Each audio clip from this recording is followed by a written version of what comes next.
So hello, my name is Eric Nicholas Smit. I'm a visual designer and 3D artist, and I'm also a long-time Cinema 4D user. I started using it almost 20 years ago. And for this presentation, I wanted to talk about landscapes. So we will be doing a landscape together. It will be some sort of workshop. So this is the kind of landscape we will be creating directly in Cinema 4D. Now, to create a landscape, some people would import an elevation map or create the whole geometry in a landscape generator, or even grab an existing elevation map from the world and then just use it also as an elevation map. But there's a more flexible and more powerful way to create landscape, and that's a procedural approach. It's to use procedural noise. And if you look at this landscape, the geometry and the texture, it's all made by procedural noise and a few filters. This whole view was just created with 4 noises and a few filters.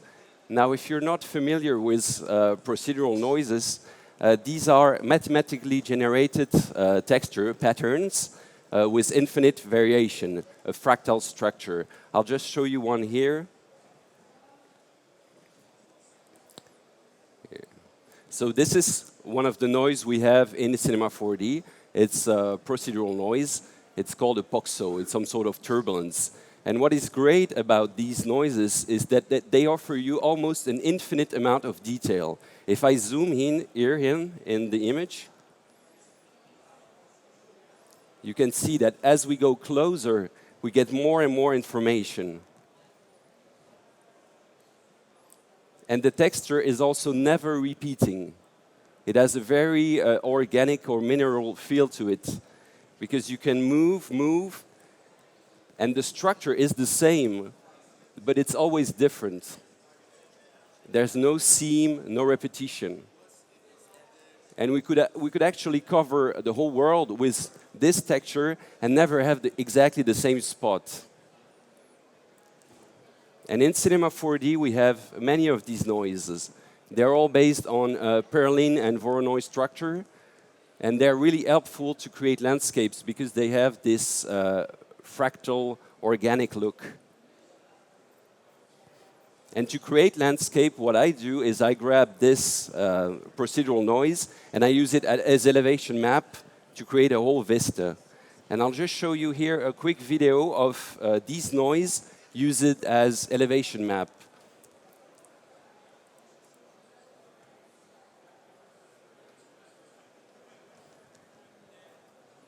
So I'll just pause it. So here on the right side, you have the noise. This is the stopple noise. It's a noise available in Cinema 4D, procedural. And on the left side, you have how it looks. Use it as an elevation map. And as you can see, we already have a very intricate structure with macro and micro details. I'll just play the video to see more noises. Here we have another one, Luca. It almost looked like mountains. Here we have inverter Naki. These are like rigid noise. And this one is quite nice. It's over. And as you can see, we have almost like a riverbed with mountain peaks. And what is great about these noise is that by changing the seed, their structure, you can create totally different little worlds. Here, the next one is also an Ober noise, but I just changed the seed, the random seed. So it was just randomized. If you compare this and this, it looks like the same geometrical structure, but it's different. And here we have a more complex structure. Here I'm using a distortion. So we have a Voronoi noise that I distorted. It gets a little bit more complicated. You can see the geometrical pattern of the Voronoi noise with the electric distortion that creates these cracks.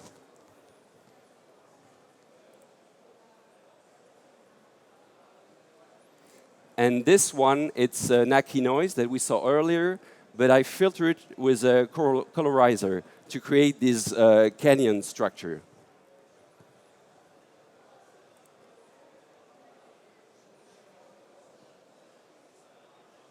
And now we have here, I layered many different noises with a filter. So we get something more complicated, more intricate with plateaus and different type of geological structure.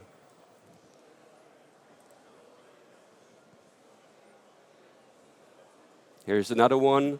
It almost looks like we have wind erosion or fluvial erosion.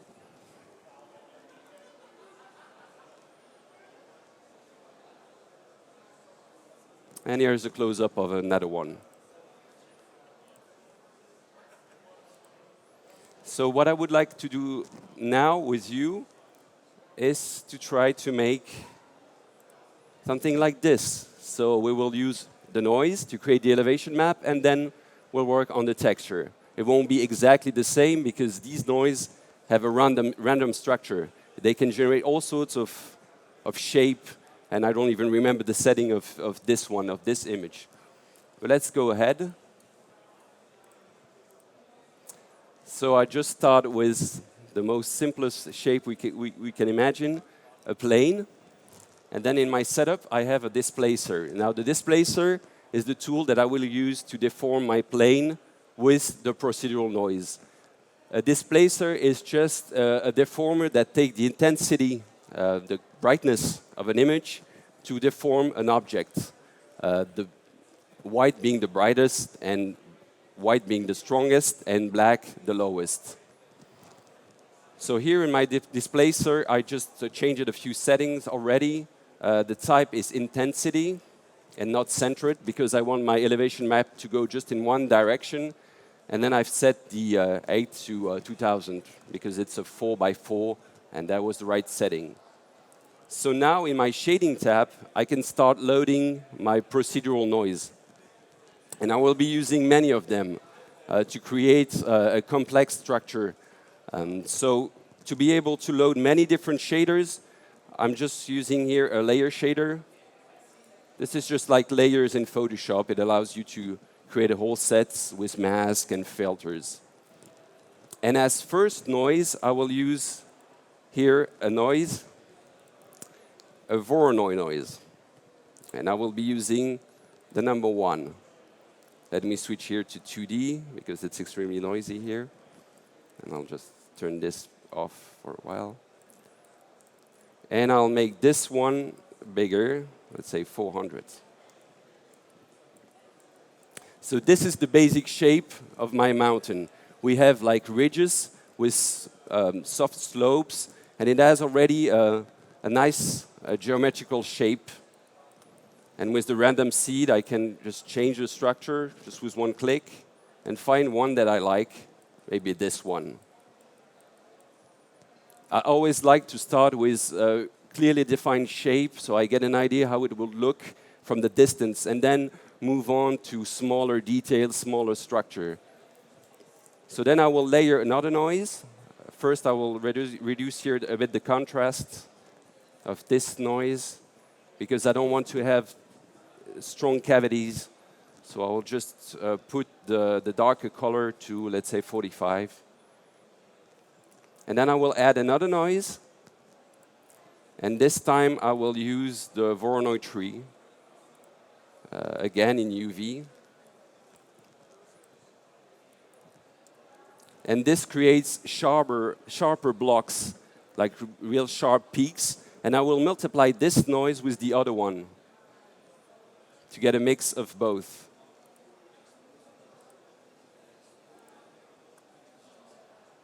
So my mode is multiply, and I'll set it to something like this. Maybe change here the seed a little bit.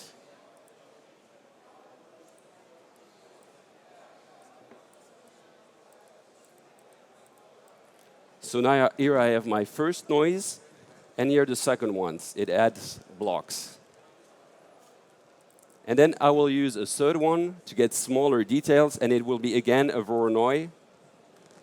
So a noise here, texture 2D, and then I'll go to the displaced Voronoi. I will reduce the octave to get a less noisy structure, and I will invert the color because here it's a bit a rigid noise, but I want bumps So I just revert it.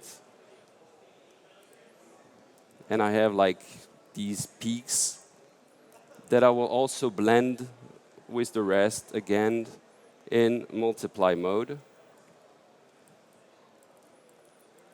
So here you can see, for example, on this detail, we already have something that looks like the shape of a mountain. It's not there yet. It's still a very simple angular shape, but we already have the global structure.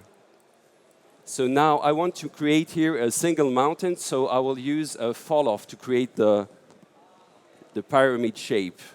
And for this, I use in the displacer here the fall-off. I will set it to sphere and the same size as my plane. 1,000 here. So with this fall-off, I control the global shape of my mountain. I will use here a spline, a square spline, to create the curve. So now I have the side of the mountain at 0 level, and then it goes up slowly like a natural mountain would do. So here we have the mountain with the blocky, the large peaks and cavities. I'll just activate here my subdivision surface so you can see with in a higher resolution with more segments. So you can see here the rough structure. But now this is too geometrical and too simple to be a mountain. I need to add noise and make it rough. And for this, there's a very nice tool in the layer shader. It's the Distorter. So I will use a distorted effect to just break this shape and add more complexity to it. So in the effect, I can grab here a distort. Let me turn off this so it goes faster. And I'll hide this. OK. So here you can already see the effect of the distorter. If I turn it off, we have the really linear shape. And then if I turn it on, we see all these twists. And it's the distorter basically take one noise to modulate the noise we have lower in the layer structure. So I will use here an electric noise. And this noise is really busy. And I really like the effect that it does on procedural elevation map, because it really breaks the whole structure. If I turn off and on, you see we get these sorts of extra cracks and plateaus and different type of levels. It almost looked like it was affected by a tectonic shift or an earthquake. I'll just change here the octave to get more details, and maybe the strength,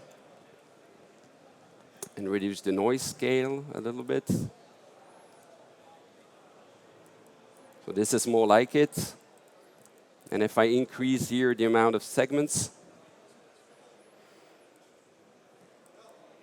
we have already a more interesting structure. I'll just reduce a little bit.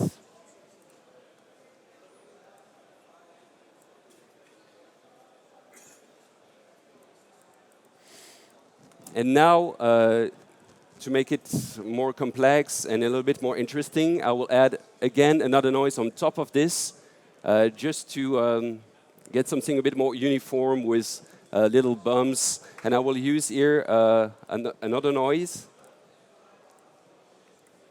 I will use the Naki inverted, and again as UV, and I'll make it really large. So this is the noise alone. I need to increase the octave. This is the amount of recursive repetition of the structure. So let's say 10. And here we have a nice rough structure. I'll select this one. I just here change it the random seed to get variation of the structure. And I will just blend this noise with my layer setup, let's say like so.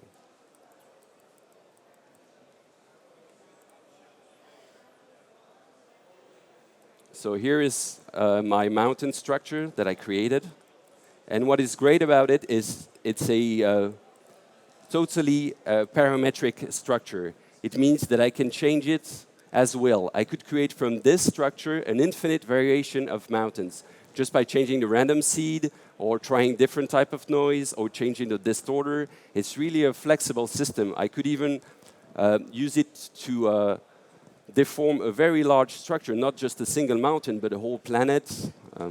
So it's a very nice way to work because you can really create something organic with a very small set of formulas of procedural noises. So now we'll have to work on the texture of this mountain, and I'll switch to another landscape that I created with exactly the same structure, because here I would have to adjust the settings to get exactly what I wanted. So this is another one that I loaded. It has exactly the same layer structure. Again, we have the Procedural Noise to create the global shape, the distorter, and then the noise. It's just a variation of it randomized. Now, since I want to make a mountain covered with snow, I need to find a way to put snow on it, to assign the snow to part of the landscape. And I want to assign snow to the gentle slope, the flat area, and then rocks to the cliffs and the peaks. So to do this, we need to have a special mask that can work with angles. And in Cinema 4D, this is the Tarun Shader. And the Tarun Shader here, it's available in your material setting. I'll just show you what it's all about. It's Tarun Mask, sorry, it's not shader, it's Tarun Mask Shader. And this shader allows you to reveal or hide texture according to altitude and then slope. Altitude is very simple. It's a 3D vertical gradient. And then slope, this is actually based on a vector fall-off. It uses the degree of the surface to reveal or hide the texture. So what we'll be using here is not the altitude masking. I don't need it. We'll just use the slope masking. So slope masking is revealing or hiding a texture according to the angle of the surface, the normals.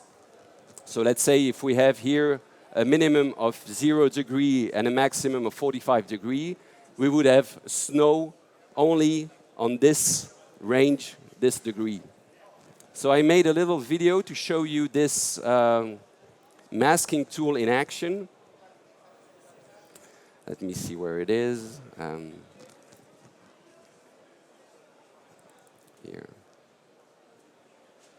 So in this video, I progressively increase the range of the slope masking. So in the beginning, it's 0 degree to 0 degree, and we will go up to 0 to 90 degree. And you'll see what happens.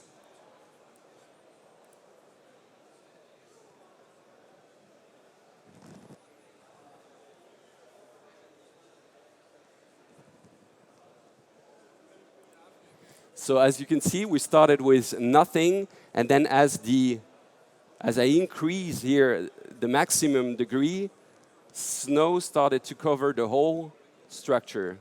First here on the flat plateaus and surface, and then going up, going up, going up, going up. This is way more complex than just a gradient masking because it really uses the angle of the surface. And then at the end, when we reach like 70, 75 degrees, 80 degrees, we cover the whole landscape.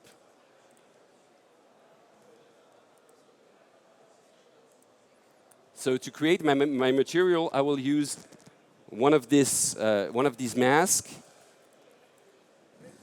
to reveal and hide a rock and a snow texture. So I'll just create a new material. And I'll just load here a layer shader. It's again to be able to mix, multiply, mask different type of shader. And I'll place here in the effects my Tarun mask. I'll turn off altitude. I don't need it right now. And I'll just set the minimum slope and maximum slope here. I'll bring it up to 60. And I'll just leave the other settings as they are. And I need to change this layer into a layer mask. And now it will be masking, it will be a mask between the texture that I put underneath it and above it. So above it, we will have the snow, and below we would have the rock. Now for the rock, I will use, again, Procedural Shader. What is great about these Procedural Shader, use it as texture, is that you don't need mapping, you don't need projection. They are in 3D. They work on any geometry. They are also resolution independent. So they're really great to work with landscape. Also, they can be used on a gigantic shape and also a small one, since they include infinite variation. So for my rock texture, I will use a Luca noise. I really like this noise because it creates like little veins, little cracks, and it's a really nice noise for rock or marble. And I'll just set its color to like a light brown, like so. And I increase here the octave to get a bit more details. So this is my base rock texture. And then I'll put on the top here the snow texture. And for this, I will use just a booyah noise, bright color, just for snow, something like so. And a small scale, I just want to add a bit of some busy grains to simulate the ice and the irregularity of the snow. So now we have my rock shader and my snow shader, and they are masked with the Tarun mask. I'll just drop it on my geometry. Let me turn off this. Okay.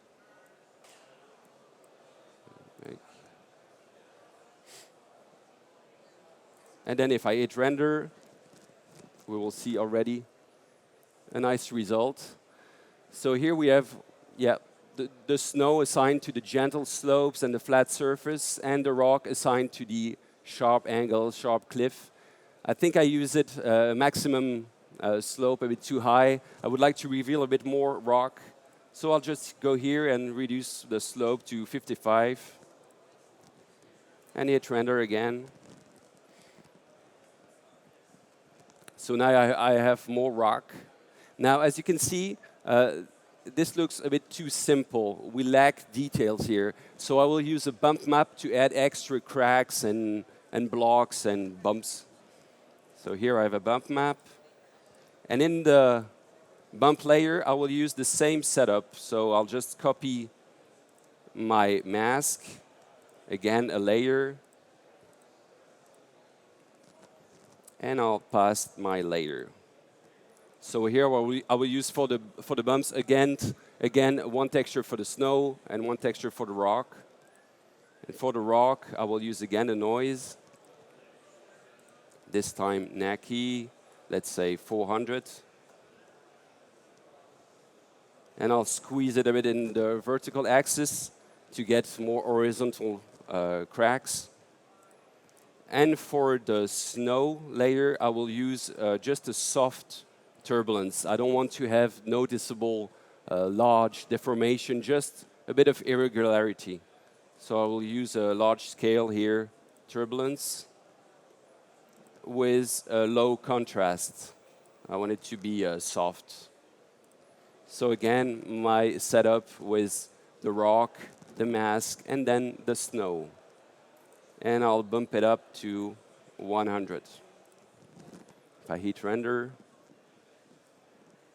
now we see we have something way more complex and intricate with small details that looks like an actual mountain. If I zoom a little bit here,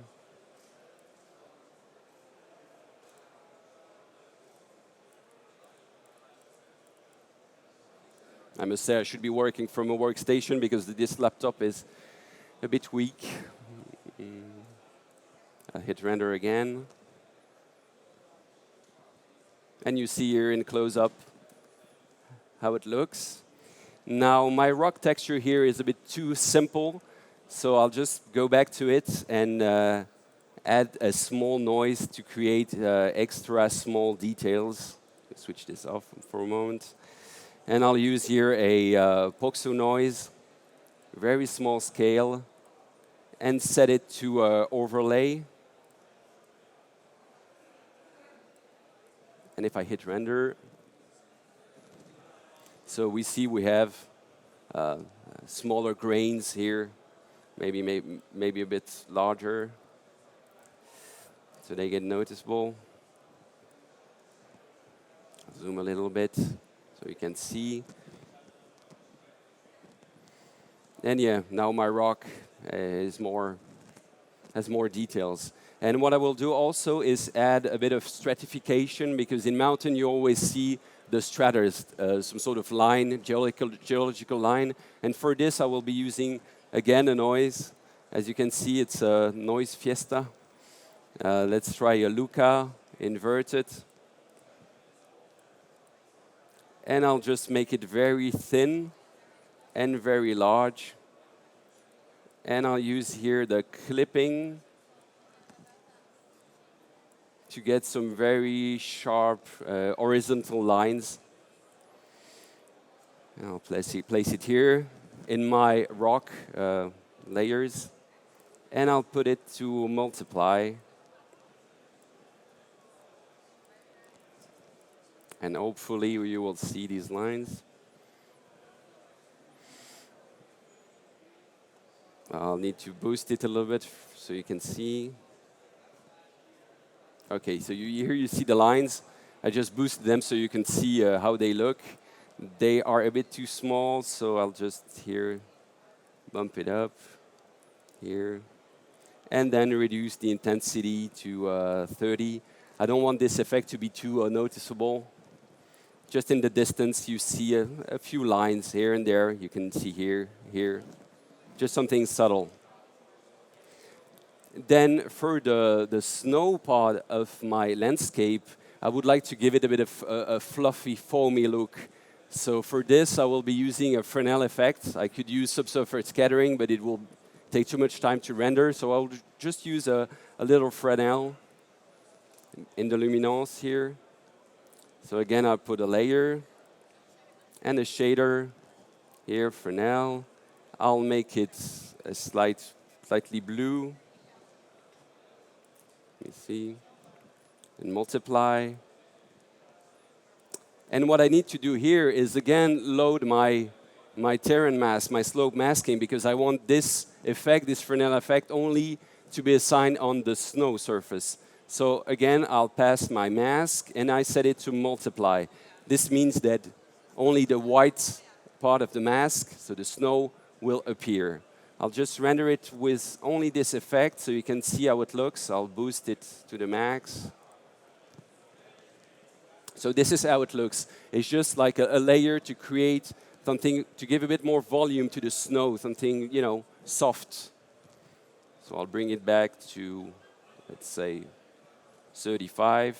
And I'll bring back my color channel and my bump channel. And then finally, I will add a bit of specularity, something soft, you know, just to get a bit of angular shading, something like this.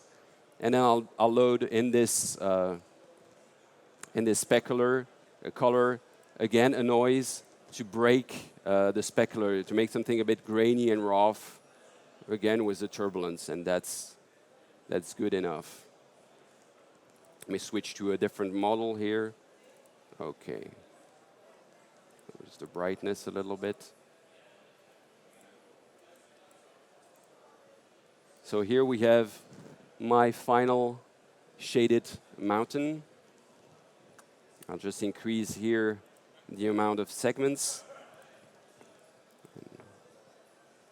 Switch off the texture so it goes faster. And just show it from a different angle.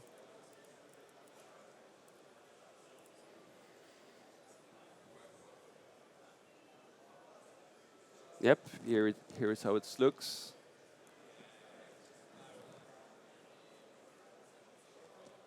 So we have nice little plateaus. We have a very soft snow part, and then sharp here structures. And now we can move on to the elimination. So before moving forward, because this is a bit of a slow laptop, I'll just convert my whole geometry to a polygon object. So we will lose the parametric structure, but I will get a fast polygon object. So I'll say current state to object. And we wait a little while. And it will create a polygon geometry. So here we have it. And I'll just delete this. It's just to be able to show everything faster in the viewport. So now I'll work on the elimination, but because that's a key element of outside scenery. You know, if you have a bad illumination, everything looks fake. You know, if you work on outdoor scenes, you really have to spend time on the atmosphere, the sun, the diffuse light, because that's what will create a very realistic render. So before starting working on the elimination, I will just here create a few render instances, just to make the scene a bit larger. And since these are render instances, they don't require more memory. They're just copies. So I'll just move it and just rotate it like so. So we have a bit of depth to the scene. And I'll just add a camera. And I'll use a wide angle. When you work on landscape, it's always nice to use a wide angle because it gives a nice sense of scale, and you're really surrounded by the whole landscape. I also like to place the camera very low at human eye level, so you can really feel the size of this structure. Here, for example, I'll place it here, like so. And then for the illumination, I will use Cinema 4D's Physical Sky.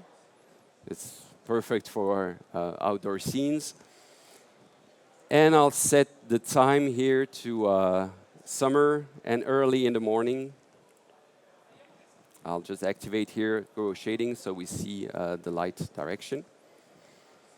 And I'll just boost a little bit the sun to 150.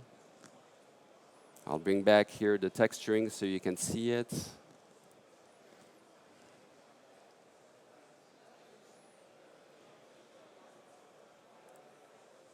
Yeah, and I'll just rotate here my sky to get a nice angle. Maybe from this side. So here we have the directional lights. Let's see how it looks. My sun is at 150. I'll increase just here before rendering the ozone. Since we're in the mountain, we can assume it's very high, so we have a higher ozone level.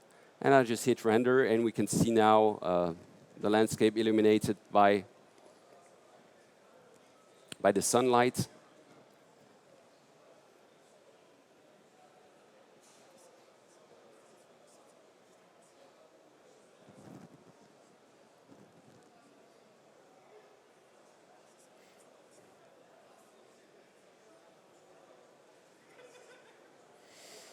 And as you can see here, it's now it all looks very contrasted because we lack a diffuse light. We only have here the strong light coming from the sun, but we don't have any kind of global illumination, diffuse light. And for the diffuse light, I won't be using global illumination because it would take too much time for this preview. I will use an area light, hemispheric, that will cover the whole scene. So first, I'll turn off here the sky dome light because I don't need them. And I'll just load my extra lights. I switch to area and also to area shadows. And in the details here, I'll just select hemisphere and I'll make it really large, like 10,000.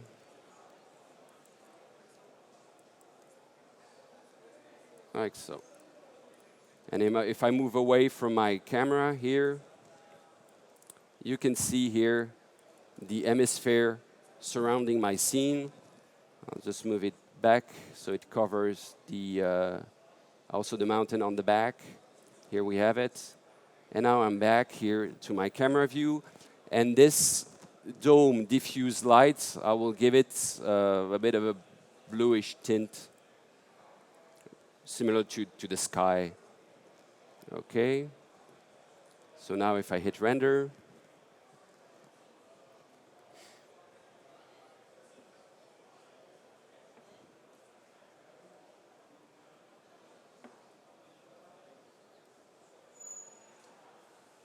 we have something less contrasted. You can see here in the shadow part, it's brighter.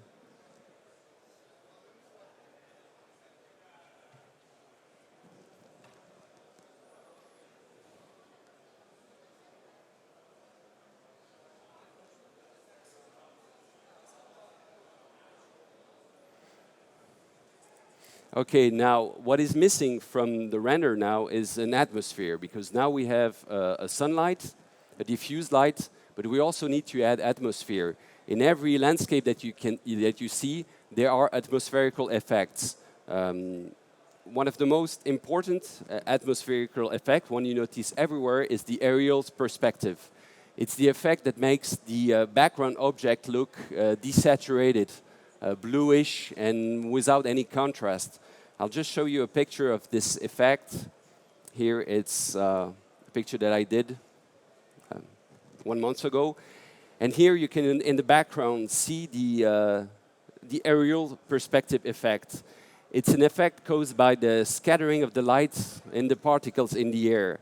And here you can really see the effect is really strong, because here we have the front view, and everything is contrasted, sharp. We can see green, white, blue, every colors. And as we move away, it also gets blue and desaturated with no contrast. And in the back here, we only have a silhouette that fades in the sky. And we have actually this effect in Cinema 4D. It's in the physical sky, and its name is very simple to remember. It's the atmosphere effect. And then we have here all the settings. I'll just made a little video here that shows what it does. It's an animation where I go from a 0 atmosphere effect and I move up to the max. And it's a nice way to really see what it does. So here we see nothing yet, and then as we go up, you know, the background mountain disappears, and we only see the structure in the front. I'll just play it back because it goes a bit fast. And this atmospherical effect can be used very lightly soft, just to get an aerial perspective, or you can just crank it up, and then you have, with the maximum, you have almost what looks like haze or fog. It's a very nice little effect. And it has a few settings that you can adjust. We have the intensity. That's what I just explained with this video. And then we have this horizon fade. Horizon fade, it's an effect that will fade the background object in the sky. I really like this effect because actually I suggested it to Maxon when they were doing the physical sky. And Alexander, who was working on it, said, sure, I'll do it. And he just programmed it, and the day after, it was integrated. It's not a very physically accurate effect, but it looks great. So I'll just here adjust settings, maybe, let's say 60. And I'll make it a bit brighter. I always find it a bit dark, and I don't know why. And a bit of dithering. Dithering is always nice. It just adds a little bit of grain. It's a nice little tool to avoid the color banding and to have more grainy render. So I'll just put it to 60. Okay, so, and then we have here the world scale ratio. This parameter helps you to adjust the effect according to the scene. So since my scene is very small, I need to increase it. The higher you set it, the smaller the effect will be. It's a ratio. And now I hit render. And we should see the atmospherical effects in action.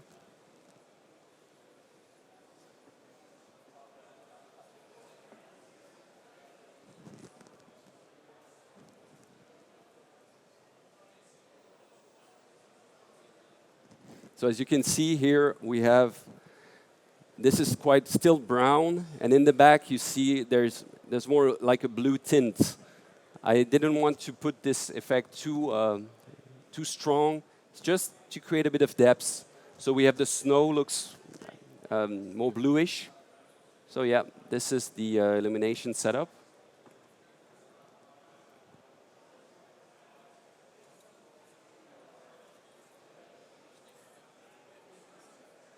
And this is the final rendered image. Now to make it look even better, I should add more details, add clouds, sky, and maybe work a bit more on the shader, but I think it's pretty good for something that was done in just 30 minutes.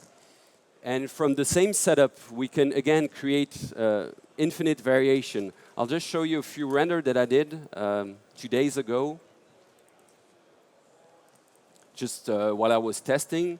So this one is exactly the same setup, same shader, same displacement, same atmosphere. It's already totally different. And then we have this one, also different. And it's again the same, exactly the same procedural noises.